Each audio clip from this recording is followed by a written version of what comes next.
then a posterior rotation. For the sake of being able to understand what's happening, we've got a full clean 25% of a circle movement, right? But very rarely do people have a clean degrees of motion.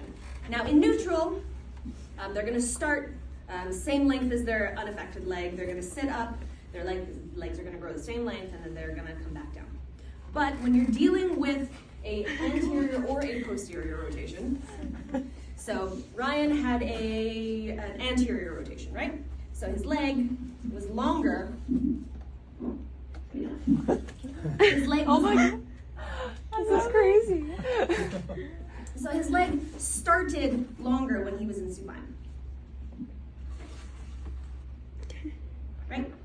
But when he sat up, his leg grew shorter. But that's because if you think of like a train wheel,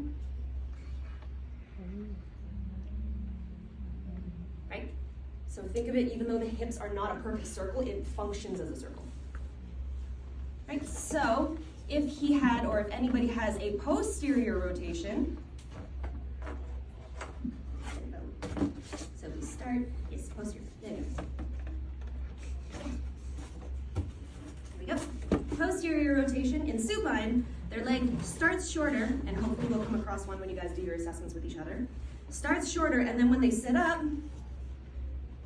it'll actually grow longer to even out with the other side.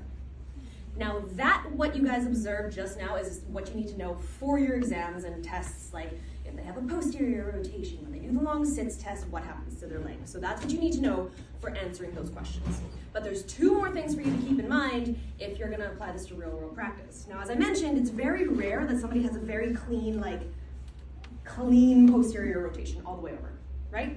Often, you'll have somebody with a slight posterior rotation, in which case it will read differently. So when they, he's just taller now. So with a slight posterior rotation, their leg will, yes, start shorter, but guess what? When they sit up, their leg is now longer. What the heck? It was supposed to even out, right? So it's supposed to even out, but what I've seen in practice is when there's only a partial rotation, one leg will end up longer or shorter than the other. Same with a slight anterior rotation. Their leg will start a little bit longer, and then when they sit up, what the heck, it's still longer,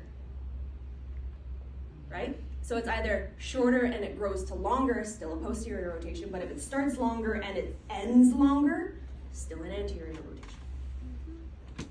Okay, so like I said, that is for when you're doing a real world assessment with people, but what you need to know for your exams is that with an anterior rotation, we are starting longer and it grows shorter.